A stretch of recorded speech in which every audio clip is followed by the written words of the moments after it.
Welcome to Subconscious Elements, a spiritual podcast that talks about all things spirituality, subconscious, elemental, relationships, movies, books, whatever we want to talk about, really. We find that the more we talk about this stuff, the closer we become to each other and closer to the ideas that we're learning about. So for us, it's a journey, and we hope you guys enjoy it. This is another episode going over the gene keys, and we are on the 12th gene key, and I will let my co-host Tori Setliff take it off. Hey, so Don't actually take it off, though, Tori. At the shadow frequency of the 12th gene key, we have vanity. And through transmuting this, we have the gift of discrimination. And at the highest level, we have purity. And so at the shadow frequency, we have vanity. So basically self-obsessing and becoming in love with the version of yourself that you see. And it kind of coincides with the ego. And so just really highly identifying with that version and image that you see of yourself. Yeah, I was like, I don't understand this one at all. I was like listening to the whole thing about vanity, and I was like, I need to go double check my gene keys and make sure this one isn't in mine. Yeah, I was thinking the same thing. I thought it was one of mine as well. It's one of those, it talks about how this one's like a weird one, right? It's from like a Terminator codon, and it was saying how like this one can like manifest itself in all of us. And I really think that it's kind of just referring to how we all kind of struggle with vanity, right? Like kind of this battle between not believing in yourself and then just like being in love with yourself, you know? Yeah, so this gene key, it's in the ring of trials, which includes the 56th and the 33rd gene key. And those three gene keys are Terminator codons. And the ring of trials is actually in the inner core of the three. And this is the final shadow that we have to uncover. So it's basically at the very end of our journey. This will be the very last one that we have to face off with. So it'll follow us all the way through these higher levels of consciousness. And even as you are integrating higher frequencies into your life, the vanity will actually become more complex and more difficult to realize and see. So it was basically symbolizing it as the lichens that cling to the mountainsides, that they're always with you, kind of lurking in the shadow. What the heck is a lichen? It's a type of cat. It's like a mountain cat, I'm pretty sure. Ah. Yeah, there's like mountain cats that just sneak, and then they attack the prey. Because they can't just meet the prey head on, because mostly they're smaller, and so they have to use tactics. And so lichen silent killer type thing. Well, lichen is also a type of werewolf, and then our buddy Mater. Oh, then maybe it's that. No, I think it is. It's not talking about a werewolf. That's why like my brain went werewolf, and I was like, that doesn't make sense. But no, it does make that. It is probably like a type of cat. Yeah, I was thinking it was some type of mountain cat, but I could be wrong as well. I don't know. Yeah, so basically it was saying that the stop or Terminator codons follow us until the end, and that the 12th gene key is so specifically intricate that it has a ring within the ring. And so within the ring of trials, it created its own ring called the ring of secrets. And that you can only unlock and decode this ring once you get to the highest level. So it's kind of like the last thing that we come to realize at the end of our journey. Yeah, so how can this thing be? Yeah, it says it's a werewolf. Oh, it is? Oh, okay. Yeah. I was thinking it was a cat. So it says it clings to the mountains like a lichen. So I guess it only comes out at night.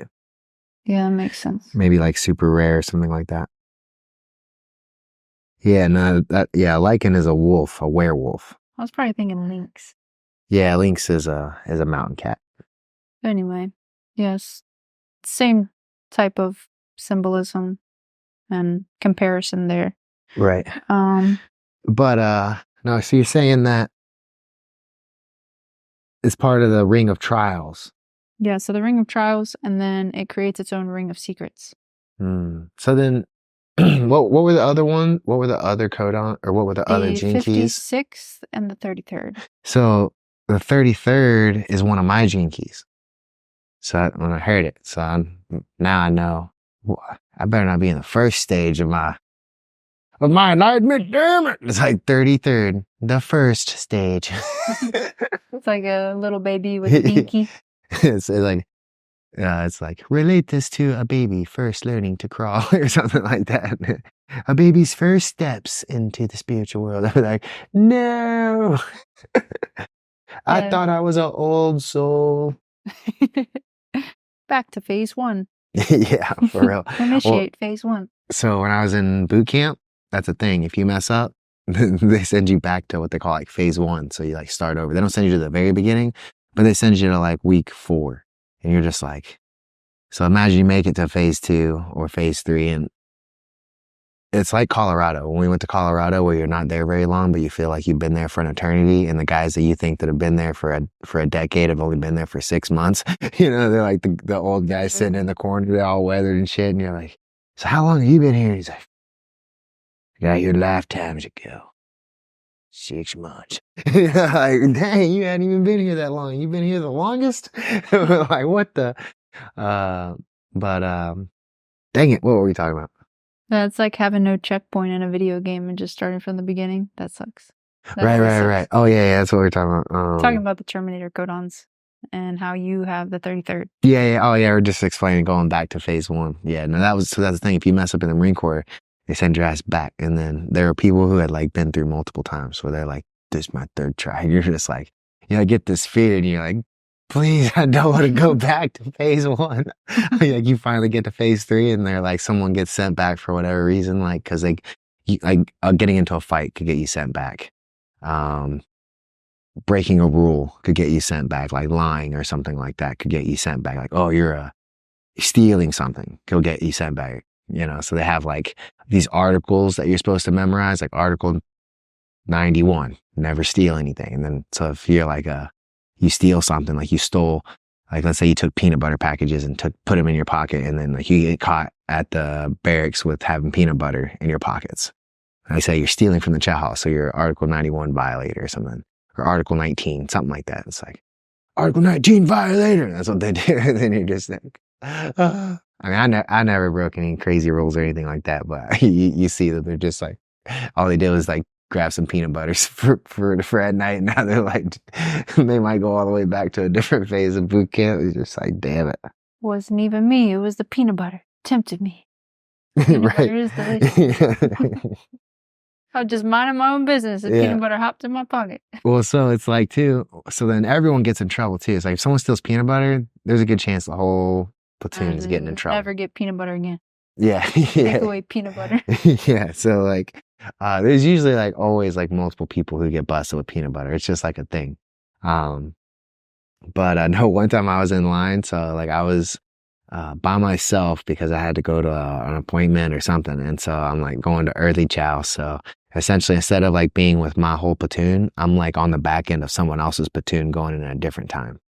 And, I'm at the very end and I'm like following these other groups. And so I'm being ignored and the drill instructors are yelling at the other guys.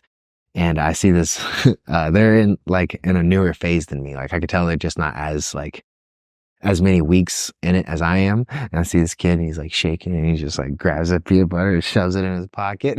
And he's just like, I was just like shaking my head. I was like, man, what have I told the drill instructor on? I didn't do it, but I was like, man, cause like, so in my mind, I'm like, I can save his whole platoon right now.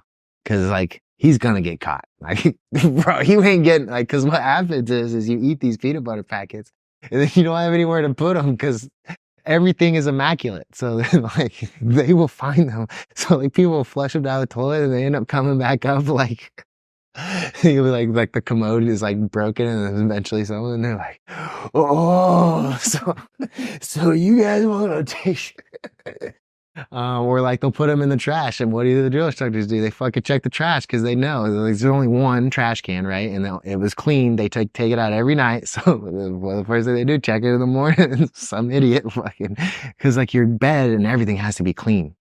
So there's just like nowhere to hide the trash and you don't think about it when you steal it. So then you got like this evidence. Oh man. So anyway, I was just thinking it'd be funny if I told him because it would save his whole platoon, because he's gonna get caught, and then his whole platoon is gonna have to do like a crazy amount of push-ups. They'll probably like destroy all their shit. They'll be like, "Oh, one's got peanut butter, you all got peanut butter," and then they'll take out all their shit. And I was just like, man, I can save them a whole lot of trouble and just get that kid in trouble. And I was just like, they'll figure it out. I ain't tattling on nobody. But I just thought it was funny because I was just like behind him, and he was just like shaking. You could just see it in his whole body. He's like, stress food. All right, my bad. I took us off on a whole tangent, but yeah. So we're talking about vanity and how it's like one of the main trials that we all have to overcome. No matter how much you move up in life, you're always going to want to move up again. So we finally moved up from being homeless to living in a gym to living in a gym to a nice apartment. And now we got nonstop yard work around us, nonstop kids yelling and screaming around us, crazy neighbors. And so now we're looking to move into a house. Up.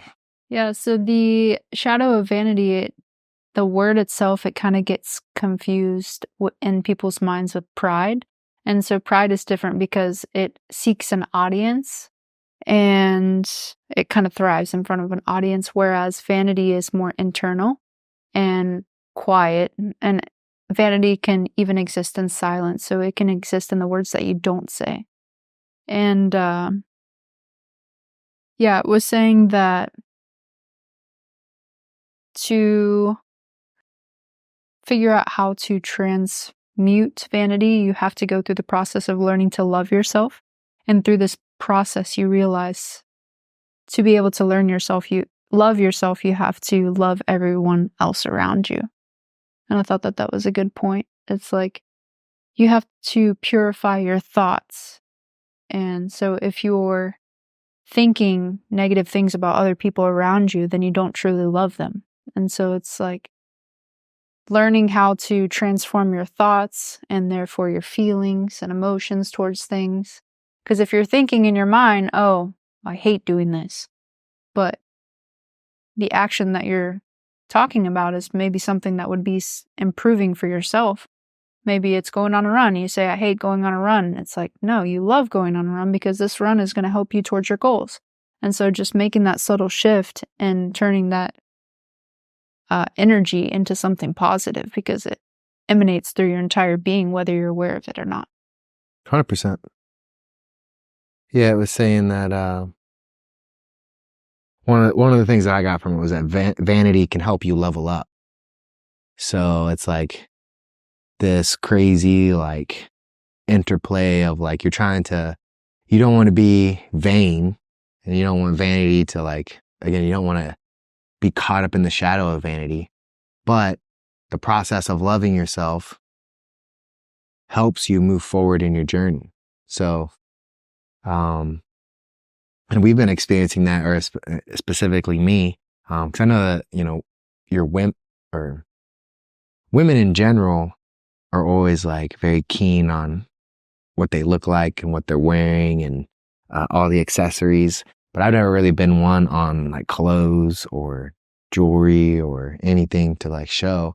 But now that we're becoming like more of like personalities because we're getting more into content creation and putting ourselves out there, like I see this thing where it's like, man, I can't be wearing the same clothes every podcast. I gotta have different clothes. And then I'm buying clothes, and it's like, oh, well. Yeah, like I see you putting on stuff, and I'm like, man, I should get a necklace, or like, man, I need a watch, or now I'm willing to spend money on making sure I got like little accessories so I can express myself.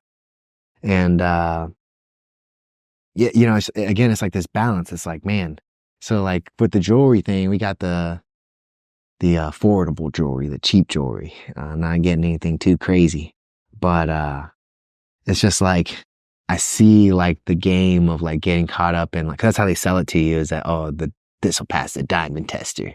And so no one would know you got the fake diamonds, and then it's like that whole status symbol of like, oh, how much did you spend on your fit kind of thing, right? And then, there's guys that, like, there's one dude who's a digital creator who specifically makes content about like how he can create multiple fits at like any price. And so he'll do just like any number. So he'll do like Can you make a fit for $11, $111, 1,000 with $111, and then a tenth, $11,111, and he can do it. And the way he scales himself, the way he gets all the way up to 11,000 is having like pieces of jewelry that are thousands of dollars. Yeah, I think he even goes he goes up to 111,000. So he has like multiple pieces of jewelry that are like worth like 10 grand, blah, blah, blah. And then obviously all the way down to like $11, he only wears like a couple pieces from thrift stores. And, but again, that whole like social hierarchy of like spending money on clothes just to be perceived a certain way. And it's like, here I am buying, like fake diamonds so that it looks like I have like super fancy stuff on, you know? It's just a funny thing. Yeah, for sure. I see it. I work in the restaurant industry, so You work at the fanciest restaurant. Yeah, I work at Mastro's Steakhouse, the Houston location in Texas. And it's right next to the Post Oak Hotel. So when people that are famous, they come into town for Houston or Houston events, we get a lot of those people walking in the restaurant. So I see a lot of people of different calibers. You see people that only come there for special occasions. They can only afford that one night out a year. And then you have the people that go to the most expensive, extravagant places all over the world multiple times a week. And so I see everything in between.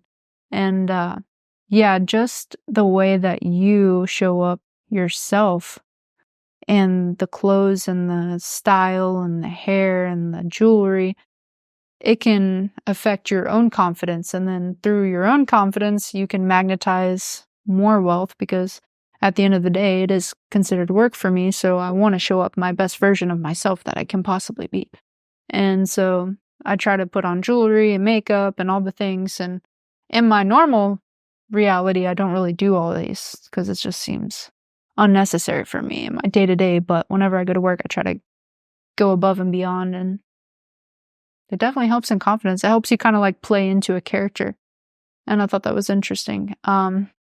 Well, people view you differently too. You're always telling me. Oh yeah. People view you way different just because you're wearing like a dress and sparkly jewelry and it doesn't makeup. have to be. We were joking because you were saying it doesn't even have to be expensive jewelry. If you just wear the jewelry, anything, any effort that you're putting, and like you're looking at details. If you're like brushing your hair, styling it a certain way, like I mean, you see people that go into work and they don't make these efforts, and it's very obvious because, like I said, we are around very like rich, famous people, so they are putting in those efforts. So well, a lot of times too, like the more successful people are like super detail oriented. So like doctors and stuff. Like I teach private lessons to a doctor. And yeah, the doctors, they like are looking at you like they're noticing everything. Yeah. They notice if you didn't brush your teeth this morning. They notice if you still have sleepy stuff in your eyes. They notice your nails are they notice your nails, everything. If there's a tiny little tear in your uniform, they notice. So it's like making sure everything that you can control is in order. And so that way you can feel confident in your own being. And so when people look at you, you're not like, oh, I hope they don't notice. You're like, oh yeah, this is me. What you want to check out. Like you just have like a certain amount of like power in a sense. But like you said, that can become its own trap in itself because as long as you're expressing yourself authentically and just kind of like adding to what you already have without going overboard, because certain people can become identified with a certain vision or aspect of themselves, and then it can go like overboard, whether it's like, just the extremes of things. And you can see that play out in visual reality where women have altered their bodies and stuff, and it just doesn't really look what they may have wanted it to look like. Because, I mean, I've seen women that go into the restaurant and it's just like, it's too much in a sense. You're like, look, and you have to look away because you're like, whoa. It's like extreme.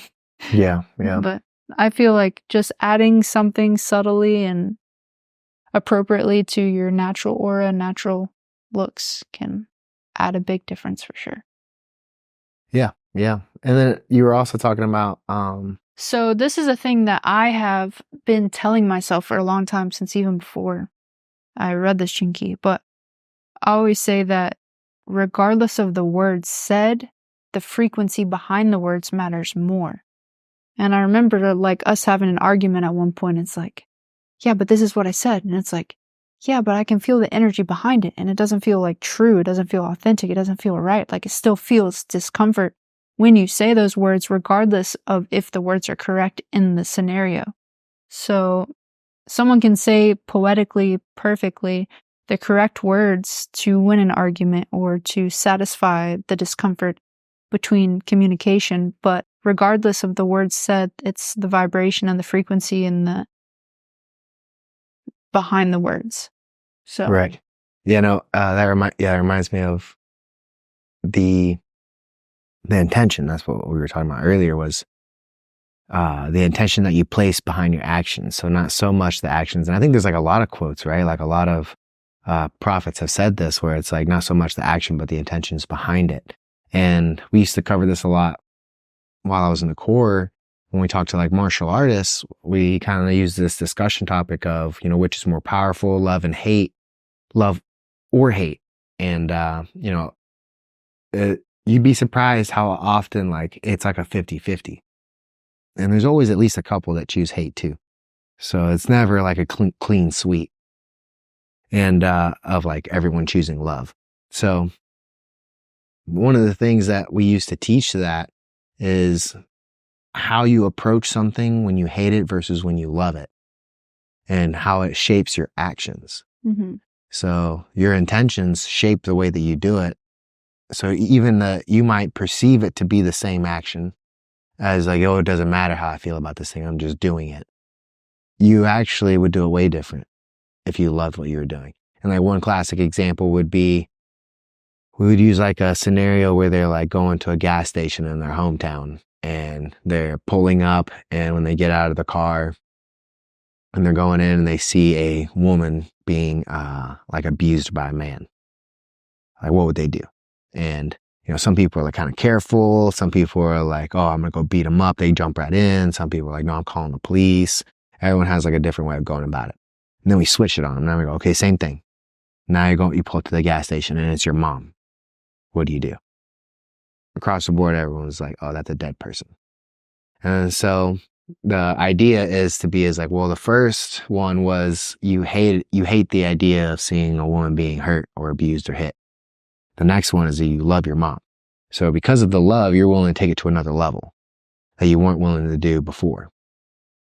Same thing in your everyday job. So we're trying to teach them that you want to love being a Marine. It's like, if you love being a Marine is easy.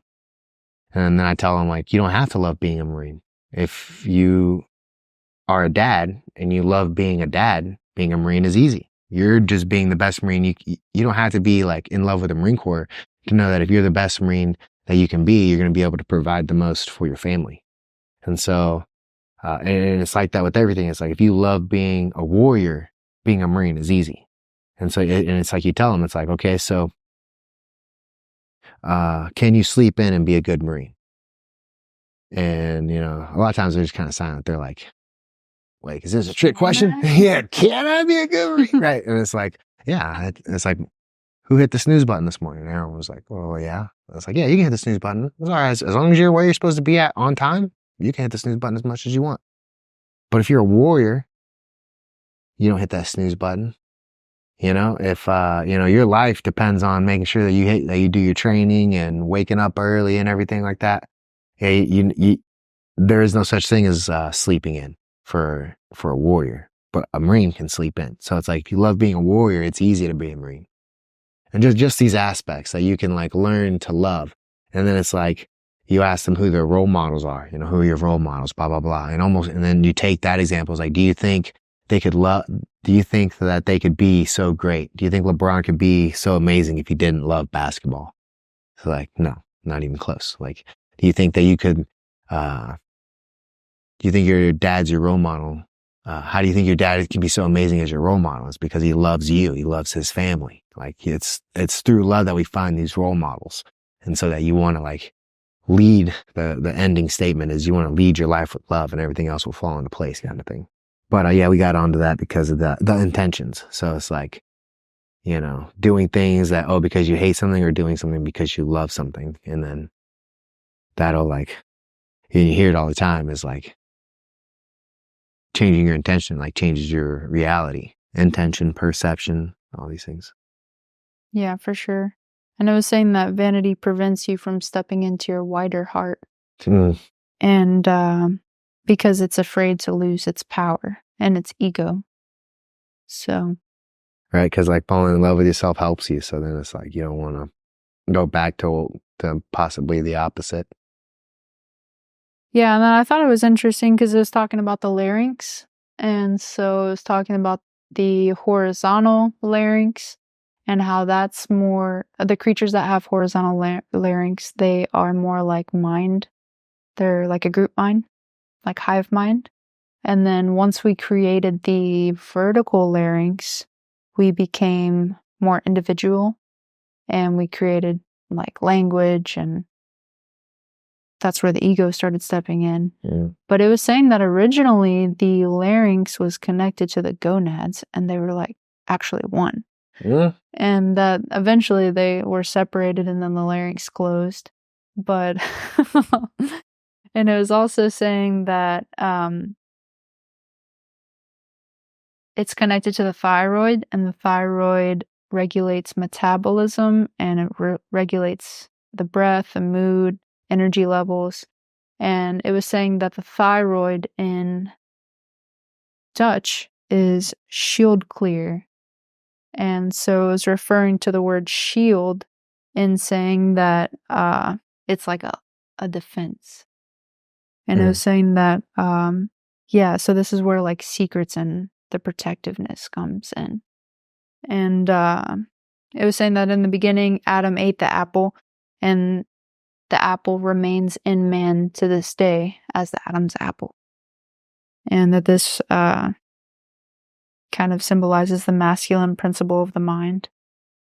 Yeah, I took it as it was saying not so much as like a protector, but of like it was protecting, but it was like hiding something. Yeah. Like protecting us from knowing something, so that, because it was saying that essentially it's like this masculine principle, or the shadow is like a masculine principle, and it ties itself with the voice. And so we like fall in love with our own voice and like the power we have with it. And the thyroid, from what I got from it, was saying that we want to try to transcend it so that we can connect to the unity, that our voice kind of makes us feel like we're different, and we try to tap into that. And it's like a thing about like getting caught up in the power of something, where it's like, oh, now we have this thing and we fall in love with it. And we don't realize there's a path greater than it as well. Which kind of reminds me of the money thing that we were talking about earlier, of like, man, you wish you have all this money so that you can accomplish these goals, because your goals would be so much easier. But then with that trap comes in, you're much more likely to spend that money on bad things, bad habits, and go the other way. And it's like, now imagine, like, because me and you grew up the way that we did, we have like this vision of ourselves. And it's like, now when we get money, we want to use that money to help us reach our vision. But it's like to a higher goal. To a higher goal, right? But now imagine if we, from the beginning, had money, we would never have goals or a vision. And the pull to do dumb stuff would be just as bad. Like half the reason we eat well is because we don't have enough money to be spending it on bullshit all the time, you know? And it's like, because we don't have a whole lot of money, we like make a lot of better decisions for ourselves. And it's like, I don't know, it was occurring to me today. It's like, man, what if we just had it from the beginning? Shit, we'd be different people, you know? Yeah, that's what it's saying. So at Vanity, the lower version of yourself falls in love with itself.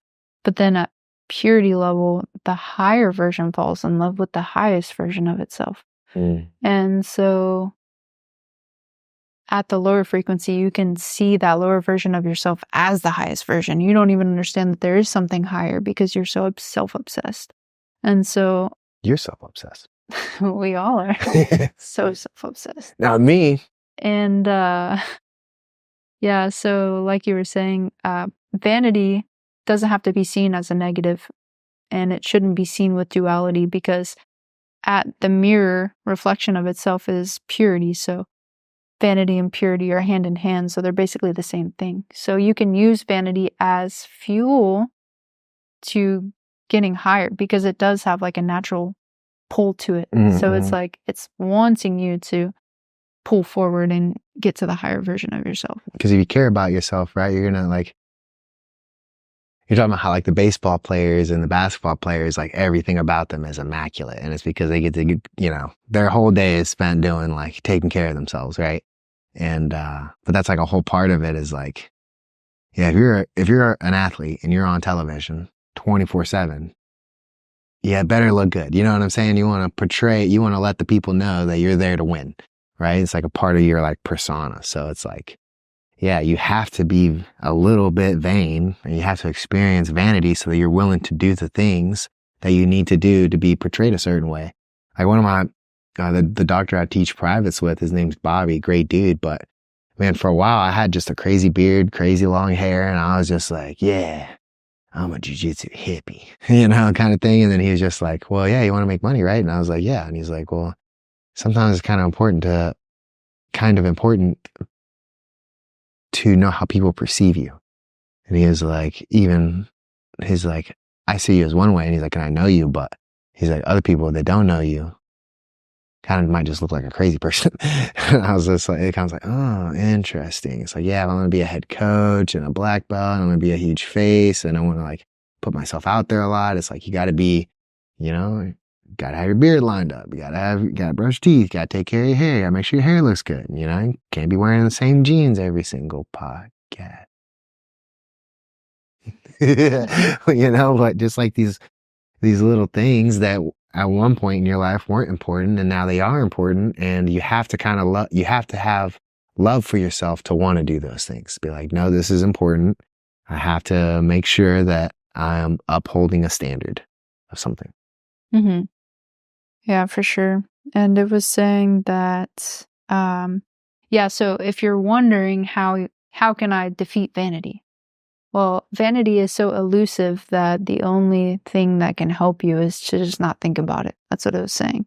Saying the more that you try to like nail it down, the more elusive it is. So by just being aware that it's there and just allowing it to be and using that. But yeah, then it was saying at the repressive nature, it was talking about being an elitist and how these people prefer to be detached and that they'll tell you something outwardly, but in their minds, they'll be thinking something completely different. These are the people that think very highly of themselves and they've kind of achieved like some next level of spirituality and they think clearer than most people and they kind of put themselves on a pedestal type of thing where maybe they're giving you advice, but they're thinking negative thoughts when they're telling you. And it's kind of condescending. Yeah. They're saying it's like they're like more of a refined nature. Mm-hmm. Like essentially this is like a super detail oriented person. And yeah, I wouldn't say they've achieved something spiritually, but maybe like they've attained a higher level of awareness. And so they're aware of things that in their regular lives, most people aren't. But through that, they put themselves as like, oh, well, I'm special. And it was like trying to not be special. And it's so hard to not view yourself as special, It's like, I had this whole thing about being a next level human, It's like, or having peak human experiences and just being next level. And it's like, I had to try to keep in mind that there is no such that. Yes, we might be leveling up, but that doesn't mean you're necessarily higher than someone else, So that's hard to like bear in mind. Real quick before we go further, because I know you're going further into the thing, and I wanted to talk about what you said earlier about the frequency of what you're saying or the frequency of your tone. That just reminded me of Dune, about how they use their voice to like affect people. The Bene Gesserit. Yeah, it was just how it was talking about how you can use like your frequency and the tone and how it can like change what it is that you're saying. And that just gave me like Dune vibes. Silence. Yeah, for sure. I've definitely experienced it on both sides where I've said something that the words didn't match what I was thinking. And it can be obvious to some people and then maybe not so much to other people. They might not be able to pick up on it. But I feel like this is something... It's obvious to me, Tori. This is something that I feel like I've specifically been able to pick up on a lot in my life. And Yeah, so then it was talking about the repressive or the reactive nature and how it's malicious, and malice is with the intention of hurting someone else. Yeah, and they tend to use their voice to do it. Yeah, so they use their voice for negative aspects, and they don't really think about what they're saying before they say it or the repercussions that could happen. Are you sure you checked your gene keys on this one? I'm just kidding. No, I don't think you're malicious. But I have known people that are malicious, and it's like, so now I'm always like, when you go through these gene keys and it tells you like personality traits and types, I'm always like, this sounds like this person. Yeah. I wonder if they have this gene key. And then I think it would be cool. And obviously this can be seen as like, oh, you're attaching yourself to these concepts and ideas. I understand that, but I still think it would be cool if like they did like, cause some of these, they kind of tell you like which prophets might have embodied them. Maybe, I don't know how many times they do it because we haven't been through all of them yet, but it would be cool with each one if they had like some, either a famous person, but obviously some of these are like the opposite of fame. So, but even those like maybe have like a anecdotal story of like what it might look like to embody that nature. siddha. Yeah. So once Robert Gilbert was calling it siddha, or city. He's calling it siddha though. But yeah, what it would look like to embody, because that would just be so cool. And I guess, yeah, I could see how I could like quickly turn it into like superheroes and stuff like that and villains. But I just think it would be cool to like even try to conceptualize like what it would be like to embody purity or some of these other gene keys, you know, like what was the last one? These two are tied together, right? So it's like this idealism. Yeah, so or that was the gift. The siddha was light. Oh yeah, you already told me about it. Yeah, light, or yeah, something. Like, what would it be like to embody light? Well, you know, so I thought that would be cool, just so I can get a better idea of like what a siddha even is, or what it means, or how it would manifest. You know, like if a siddha is like this like enlightened state, then what is the difference? You know, like they speak about them as if they're like different abilities, like different states of consciousness. I would say it's just different aspects of the same consciousness.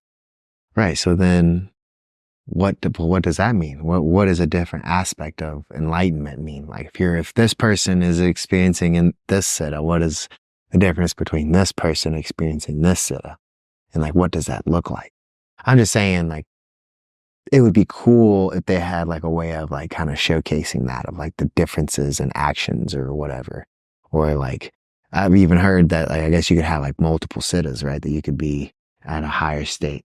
And then, but it was also saying that in that same sense too, like you can have like these awesome siddhas and then, be lacking in other areas. So like a common one was like a monk can be super advanced in like these ways of like, telling the future and stuff like that. And they have like, yeah, like essentially like superpowers because they're super advanced in their mind and spiritualness and all that. But then because they've been separated from society, that they get caught up in a lot of, like sexual, trials because they're not conditioned to being around women and stuff like that. So it was saying that even though someone can embody a siddha and like be like super next level, that doesn't mean that they're perfect. So then you see what I'm saying? So it's like, so then what does it look like if someone has multiples, but then they're still like struggling with other shadows? You know, I don't know. Because I would even like to see, I would even like to see the different shadows too of like, I think it does a kind of decent job of explaining like a shadow, but I would like to see like a little more like what that looks like in reality of someone who would be like struggling heavily with a certain shadow.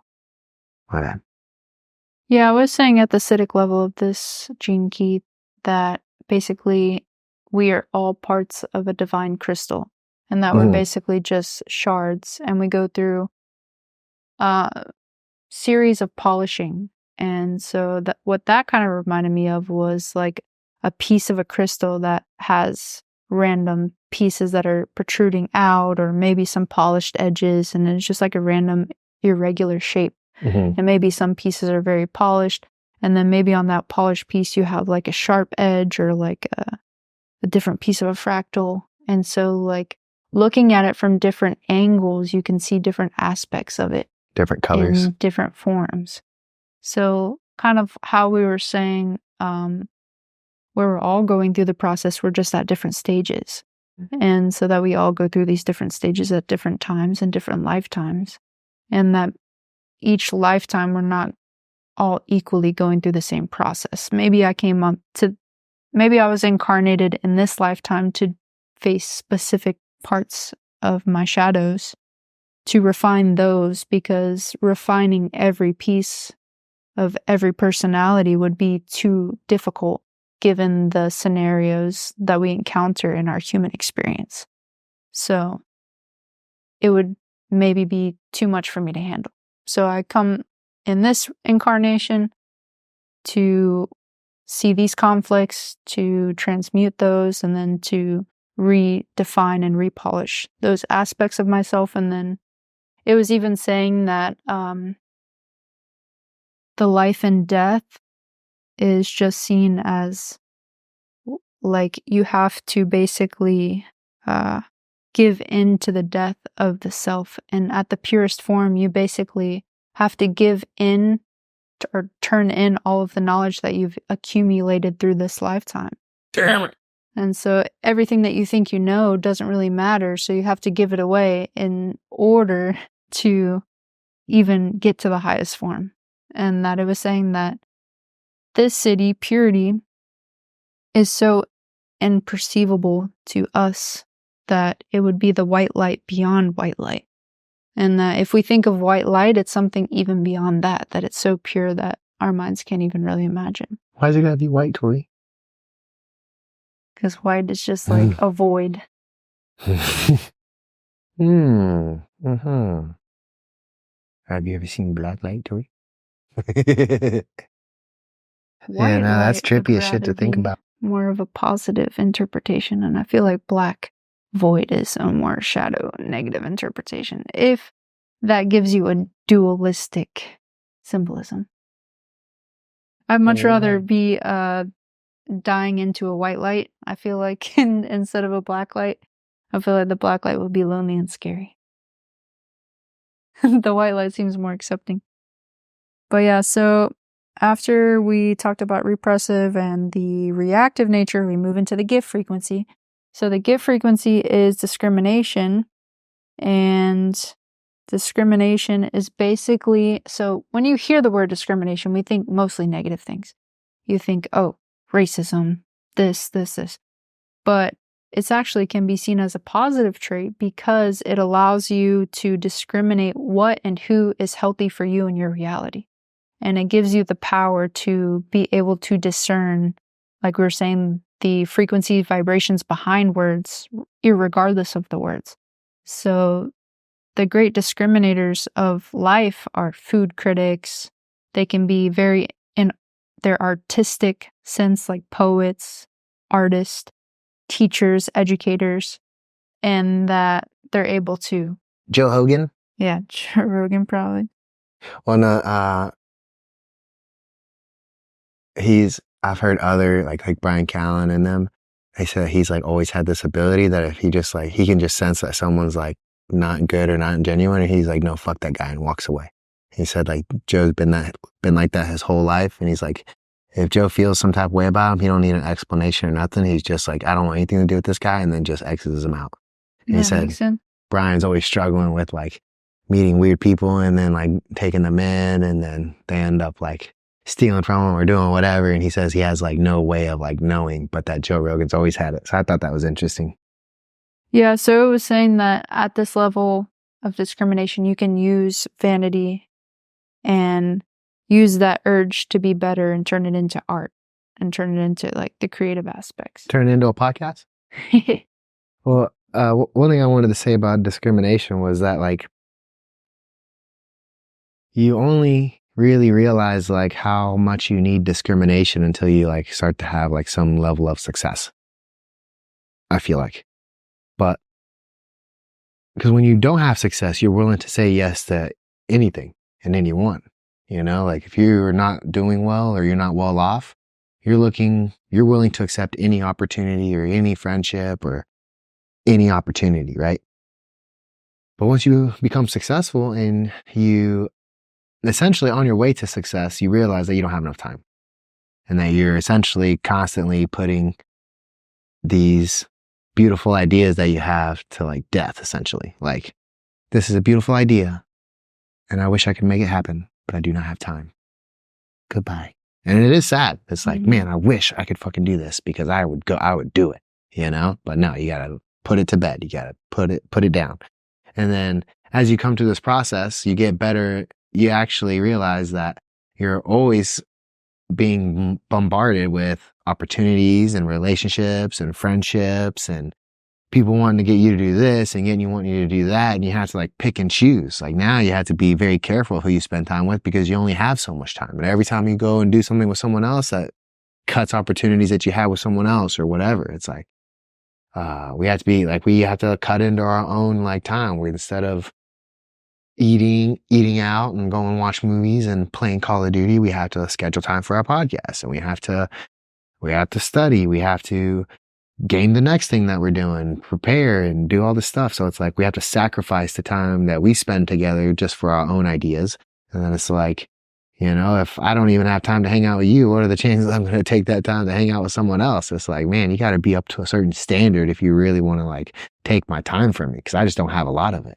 It's like, dude, I'm busy, And so, yeah, you find that people at the higher levels of success will talk about discrimination of like, they find themselves struggling to say no to people. Like, I have to say no. I say no to everything now, like that kind of thing. If it doesn't align with the higher purpose, then you unfortunately have to just keep slowly edging things off until you're sculpting yourself into that version, because every minute, every conversation, every thought does make a difference in your reality.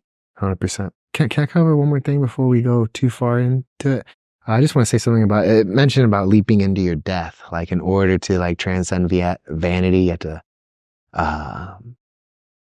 like be okay with knowing that you're no one special, right? Like essentially like dissolving your ego. And yeah, that kind of reminded me of that movie. I want to say that Divergent. Yeah, like essentially any initiation process is like trying to simulate the leap into your death, right? And that's to like break up the vanity part. Like that's what boot camp does. Like boot camp is meant to just break you of your individual habit and make you a team, so that and then once you learn how to be a part of a team, it's easier for you to then learn how to be part of other teams.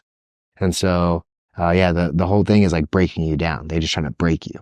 And so, because they don't want you in the core if you're going to be, oh, me. And so, yeah, same thing in Divergent, right? They have to jump off the building into like a black hole and they're just like, no, you have to jump. And they don't know what's down there. Like they think they're going to die, right? And then it's like a big old trampoline and they roll to safety. But, that's like just so important to be a part of any group, right? Where it's like jiu-jitsu, the leaping into your death is getting choked all the time. You have to be comfortable getting your ass beat. And if you stick around long enough, that's like your initiation into the group, like getting your blue belt essentially. It's like, yeah, now you're one of us. You're willing to not just quit on yourself and do the hard things. But anyway, I just thought that this was cool because I think initiations is like a lost thing. This whole leaping into our death and transcending the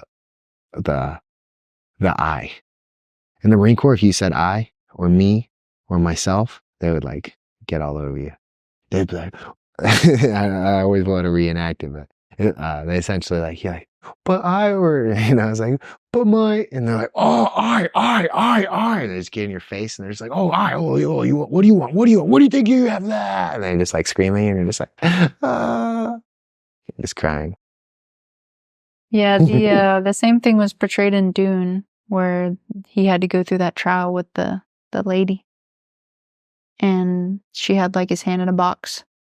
Yeah. And he basically had to transcend fear.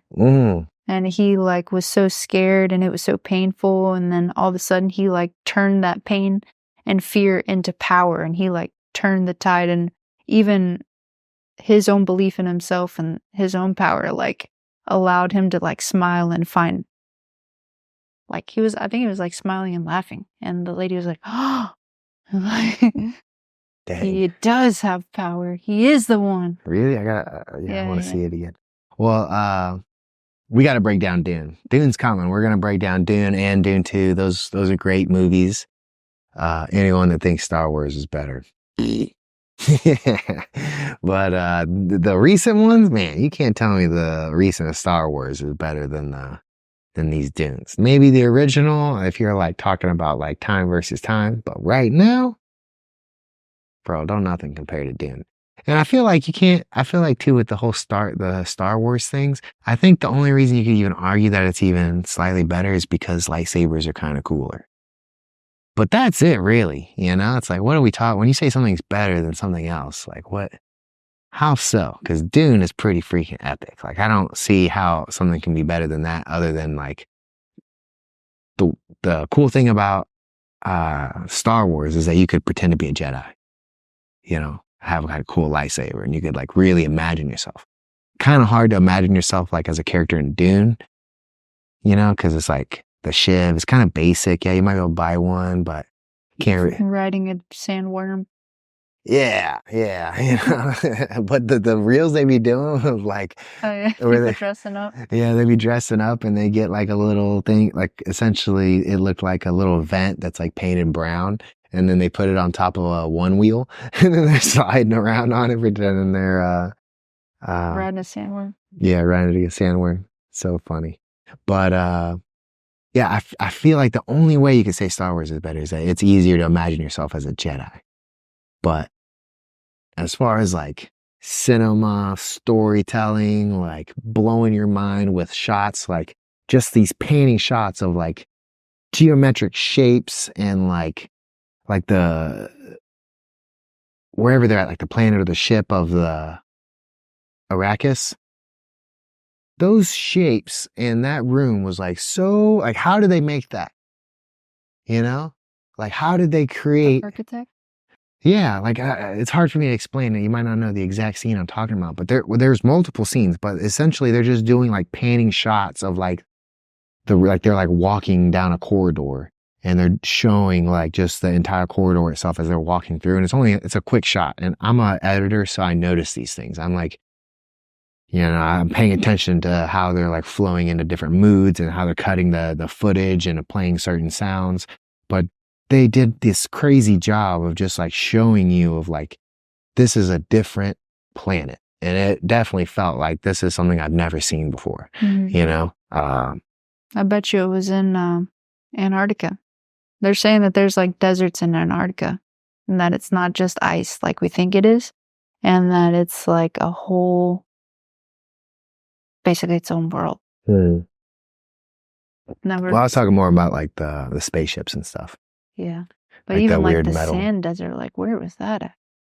Yeah, well, they shot it in like multiple colors. So they shot it in like I forget what they called it, but essentially like where it's all black and white, and they shot in like different spectrums. They shot it across different spectrums. So they had like all these like essentially like white and black, reds and blues, and then they like combined it so that it was just like this stark contrast of whites and blacks. I forget. I listened to the whole thing about like how they made it look like that, but they wanted to make it look like there was a black sun, right? And so where it was like, or a white sun. Yeah, it's like they had like a white sun or a black sun, and it like made the light look weird. And then so they shot it with like this polar or weird camera with like multiple lenses. And they shot it like the same scenes with multiple lenses that picked up like different aspects. I want to say, what's it called when you see like red? Like, I forget, but essentially like these are all just different bands of light, and they just shot it through multiple ones. It's just pretty trippy. Yeah, but whenever you're talking about like giving into the death it was also talking about basically giving up the past versions of yourself, because to move forward, you can no longer identify with the weight of the past. And I thought that was very profound, and I've kind of been experiencing that and telling myself that as well. It's like, yes, the past was necessary. You can take the information that you've learned, but try only to take what's necessary and kind of leave the rest there too, that no longer serves you. And so just taking the gold from that, the alchemy that you've learned, and using that to move forward rather than holding on to the bad things. Mm-hmm. Yeah, man, because we were talking about it, and we'll cover this in the Dune, but they were, both the main characters went through that crazy, went through like a crazy initiation process. Or in the second one, the dude, he had to fight three people, but one of them wasn't drugged. And it was like a real fight to the death. And that was like his initiation. And then obviously, the main characters, his happened in the first episode with the battle with that, what was it saying? Jarvis? Yeah. Was it Jarvis? No. Jameis, yeah. What was the sand people called?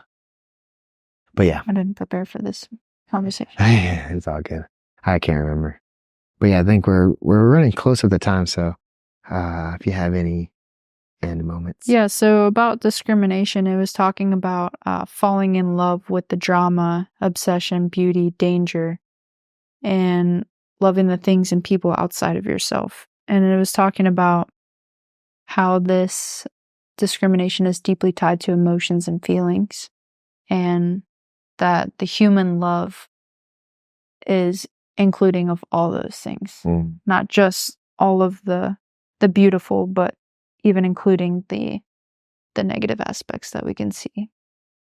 But yeah, I was just talking about aligning with your true soul, and that they're basically able to spotlight anything that is not authentic basically immediately. They can sense that deep in their being. And that it can be seen as like metaphorically seeing through walls. Yeah, one of the things it mentioned was saying that through laughing and crying, the transcendent can enter your body. And I was talking about that with a guest we'll have on this podcast maybe sometime soon, but he was on my Scotty P podcast. And we were talking about, he was just saying that through crying, we can experience healing. And we talked about that on the previous one we did, Inside Out.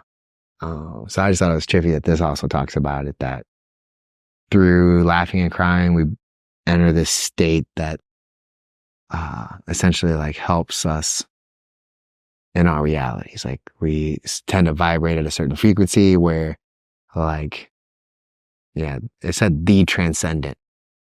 So whatever that means can come through you. Essentially, like in those moments, you're connecting to like, you're becoming an open without vessel. Identity. Yeah, an open vessel without identity. You're no longer yourself when you're laughing and crying. You're becoming like a part of the whole. And then through that, unity consciousness can come in and do what it needs to do.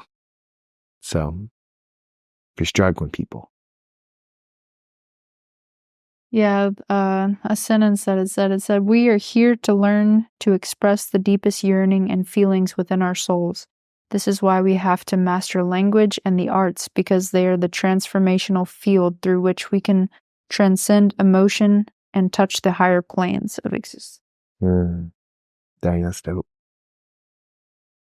Yeah, mastering language. Yeah, I was talking about that with the martial arts thing too, is like your ability to teach martial arts does rely somewhat on your ability to speak. And the more you're skilled in language, the better you are at portraying information, even in something physical like martial arts. So that's pretty trippy. So I can see how it makes sense that in order to embody this, we have to master language. Yeah, I was saying, when you have the gift of discrimination, you're deeply motivated by true love, and that acts and words are a reflection of the beauty and anguish and passion. And I feel like that's true with all of the best storytellers. They don't just say something, they make you feel something. And you can only feel something through the poet and the artist's own transformation. Like, they have to know. Yeah. That can speak through people's barriers or fears, what they have within themselves, and then that can even spark something in them. And when I was listening to the Citic level of this, it was talking about the word specifically purity and how it's an automatopoeia, and saying that Yeah, an onomatopoeia. and that just emanating the words through your thoughts and perhaps vocally, that it can create like a meditation, and that it's not just the words and vibrations, but it becomes a doorway to the light. And that only once you truly understand the word purity can you become open to that experience. And whenever I was listening to this, I was kind of like seeing like a door and like light. And you can feel that inside of you. It's like something that you've experienced maybe when you were a child, or like you're so happy and innocent, and it's like something that exists within you. Yeah, it was reminding me of well, there's other things that you can repeat that are supposed to allow you to reach certain states. And like, there's even ways where you just come up with your own little saying and you just repeat it over and over to enter like Mantra. Different mantras. But yeah, one of them is like Adi Adi Krishna. And then I think there's a couple more words, but yeah, you say it over and over again, and it's like supposed to align you with Krishna, so you can embody Krishna consciousness. Yeah, I was saying that this actually alters the chemistry by saying these things. Right.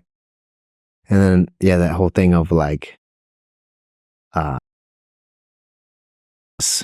start doing this and then feel it. Like, it's like something that you have to embody and you have to do it. You have to practice it over and over again, kind of thing. Like, don't just start doing it and the thing is going to happen. And that just reminded me of like teaching martial arts, where it's like, especially like more in a self-defense. So if I teach you in jiu-jitsu, the whole idea is that it's kind of, how do you say it when it's like, you don't have to say implied. It's implied that you're going to keep coming back and keep practicing. Like, there's almost no techniques that I can show you that you're going to hit off right off the bat, especially if you're newer. So it's like implied that this is going to work because you're going to continue to come back and practice these things. But in a self-defense thing, a lot of times, especially like a self-defense seminar or scenario, you're only going to get to work with this person like one time for like 2 hours, and that's it. And it's like, there's nothing that I can tell you that you're just going to be able to take, and then it's going to be like, do this thing for you. But I can teach you like ways to think and concepts that you can apply that might help you, right? Like, I'm not going to be able to teach you like, oh, a fucking death strike and then it's going to save you. That's not going to work. But I can teach you that if someone's trying to hurt you, different ways that you can try to hurt them back, like to at least extend your life so that you can get help, right? And that's what I feel like is true about this book, is like, it's not teaching you like, oh, do this, you will experience this. It's just giving you ways to like think about life and concepts so that you can like, reimagine what it is that you're capable of doing, or what others are capable of doing, or what humanity is capable of doing. Like this whole idea of like mastering language. Like, we're learning new words every time we do this. It's like telling us words that that maybe we thought we knew but don't understand all the way, or a different version of a word, or a whole new word. And so, yeah, just like this whole process of not only are we learning this language, but, you know, it's going to be over time. We're not just going to get through the, it's not like, oh, I know the 12th gift of discrimination. I am going to be discriminating everyone right now. It's like a process of like, now that we are at least aware of a very important skill that humans must develop. And it's like, now that we are aware of it, we can start to incorporate it in our lives and our daily patterns. And over time, maybe we can really truly start to experience what the mastery of or the skill set of discrimination can do for us. I'm pretty smart, Joey, okay? That's all we got, guys. We appreciate y'all tuning in.